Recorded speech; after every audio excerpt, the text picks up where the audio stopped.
విశ్వంభరలో త్రిష అనే పేరు మారుమోగుతోంది సోషల్ మీడియాలో. చిరుతో 18 ఏళ్ల తరువాత కలిసి నటిస్తున్నారు త్రిష. సెట్స్ లో జాయిన్ అయిన ఆమె వీడియో వైరల్ అవుతోంది. అంటే 2025 పొంగల్ కి త్రిష తన సినిమాతో కర్చీఫ్ వేశారన్నమాట. విశ్వంభర రిలీజ్ డేట్ తో త్రిష ఇన్వాల్వ్మెంట్ ని ముడిపెట్టే వాళ్ళందరూ ఇప్పుడు త్రిష సినిమాలు గతంలో సంక్రాంతికి ఎప్పుడెప్పుడు వచ్చాయా అని ఆరా తీస్తున్నారు. త్రిష ఫస్ట్ సంక్రాంతి హిట్ వర్షంతోటే ఇన్నాళ్లకు గుర్తొచ్చానా బానా అంటూ వరంగల్ పరిసరాల్లో త్రిష ఆడి పాడుతుంటే చిరుజల్లులు తెలుగు యువత మనసు మీద కురిశాయి. అప్పట్నుంచి తిరిగి చూసుకోవాల్సిన అవసరం లేకపోయింది త్రిషకు.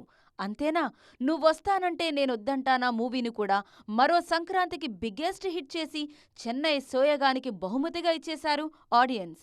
అక్కినేని అందగాడు నాగార్జునతో త్రిష ఆడి పాడిన కింగ్ సినిమా కూడా సంక్రాంతి బరిలోనే సందడి చేసింది.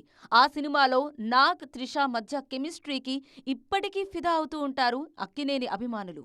తెలుగు స్క్రీన్ మీద సీనియర్ హీరోలందరితోనూ నటించారు త్రిష. అందరిలోనూ విక్టరీ వెంకటేష్తో ఆమె నటించిన సినిమాలు మ్యూజికల్ గాను సూపర్ హిట్ అయ్యాయి. వాటిలో 2010 సంక్రాంతి సీజన్లో విడుదలైంది నమో వెంకటేశ.